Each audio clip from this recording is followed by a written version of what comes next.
Hello, friends. Guess who? That's right. It is I, the replacer. Once again, I've been called on so you can play the new Call of Duty Black Ops 7 with 3 expansive modes, 18 multiplayer maps, and the tastiest zombie gameplay you've ever freaking seen. Available November 14th. Pre-order Call of Duty Black Ops 7 now. Rated M for mature. Community is one of the most underrated benefits of martial arts.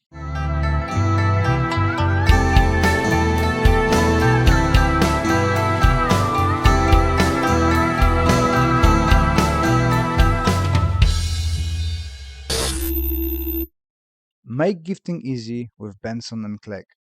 Handcrafted cufflinks, luxury accessories, and a proper British style. Trusted since the 1930s by royalty. Get 15% off with code Karate15, exclusively for Anxious Black Belt podcast listeners. Shop now at bensonandclegg.com. Welcome to Anxious Black Belt podcast that focuses on karate, mental health, and everything in between. In recent weeks, I done 2 podcasts on benefits of karate for mental health and well-being. This one is a third part of a 5 parts, and we're going to be focusing on something that I think is very underrated and underappreciated in martial arts, and it is creating a community. Um, all of us need a support group. We are a social animal. We like to interact, at least most of us like to interact. Some people less, some people more, but to a certain degree, we are a community driven species and we look for a tribes and people thinking similarly to us, doing similar activity, having similar passions. And being within that group that is a supportive, non-judgmental, can be super beneficial to a individuals. So when you're coming to martial arts, you've been challenged, you have learned to fail, and you are looking for something a bit more. And that thing is the community. Coming in, you're gonna meet people who are in similar situation as you. They all going through the hardship of martial arts. They all failing within martial arts on the beginning. You've got people in different stages of the development within the club that can share with you the experiences. They can support you, they can push you, they can challenge you, they can listen to you, they can support you, and create a family. Obviously, that depends on the dojo that you chosen to train in. Some are more corporate like, where people don't really talk to each other, just going in, training, going out as a hobby. For me, the community driven clubs are the better ones.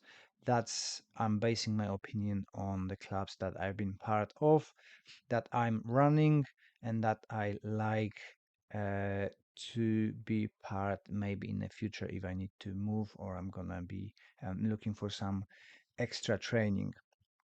And so the benefits of community-driven clubs for your mental health are huge. If you're stepping into a new community, you are scared, maybe overwhelmed. It is uncomfortable and a little bit scary for everybody. Through that, you are meeting new people, you are exposed to people from different walks of life that have a common practice in karate. And for myself, this was a huge turning point in my mental health when I realized that I've created a lots of friends who support me because they know my working ethic from a dojo floor, from the gym, and become my family. They can support me. I can open up to them. I can talk about my problems and have somebody just to listen to me. Um, from martial arts, I've got my long lasting friends all over the world. When you're stepping into the dojo and meeting people first, it is your local area, so people within the club. But then when you're going through the progression in martial arts, you start expanding through the seminars, meeting people from different towns. Um, Even more in seminar tournaments, you start traveling abroad, you start creating connections abroad.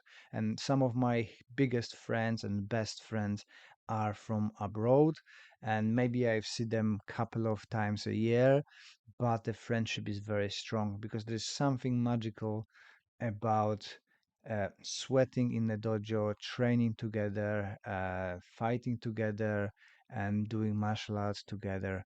There is some connection through that physicality, and people create really strong bonds between each other through the hardship of training. You're spending a lot of time in close contact and trying to, in quotes, uh, hurt each other, submit each other, and through that vulnerability to each other, you are learning a connection with other person. For somebody who is training regularly and regularly sweat, tap out, being frustrated, being kind of hopeless because maybe they be better than you, maybe other day you better than them, so they're experiencing exactly the same thing, creates a very strong bonds between people.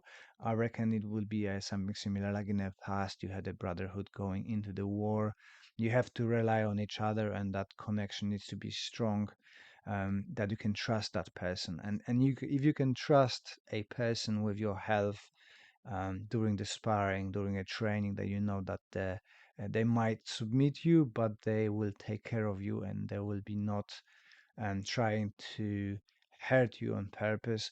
You can put a lot of trust in those people. If they taking care of your health, they can take care about other things as well. And through that close connection, you can start open up and talk about your problems and go to the pub, sit down, um, show your gratitude to other people, ask for help, give help. And it's just something very, very special about the close group within the martial arts, that going through that hardship of training, being physically tired, having that mental break, and then be able to socialize together.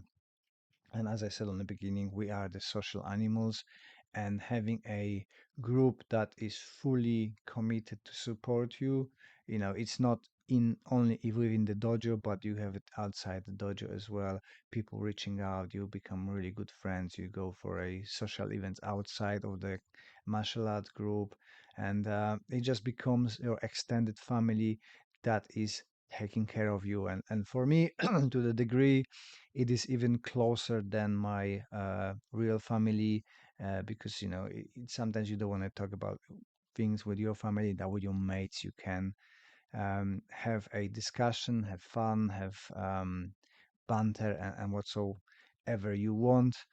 So for me, this is one of the very important parts of karate for mental health, that having that non-judgmental environment with a supportive group of people who allow you to socialize, and through that socializing within a small group, then that again spills out to your wider life, where you are at ease talking to people and reaching out more connections.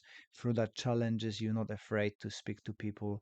You reach out, you challenge yourself, you grow your circle, but you know that you've got that core support group of your mates within a martial arts group that stand behind you, and whatever happens, you can reach out to them for help. You've got the confidence because you grow stronger, you can fight, you can take care of yourself. Then the barriers to socializing are reduced. You can go out there, you can handle yourself, so it's easier to talk to people because you're not afraid. Starting in a club, you've done that first step of fighting your own anxiety and insecurity. You've got people who bring you up through their support, and that makes you more confident and outgoing person, that you can go out there and create more connections with people, more supportive groups, hopefully non-judgmental, that will build you up instead of taking you down. Well done for listening to all of it. You are a superhero. Thank you very much for your support. And if you could leave us that review on a podcast platform, that would be amazing. I appreciate your time, appreciate your support, and I wish you all the best until the next one. This podcast is part of the Sports Social Podcast Network.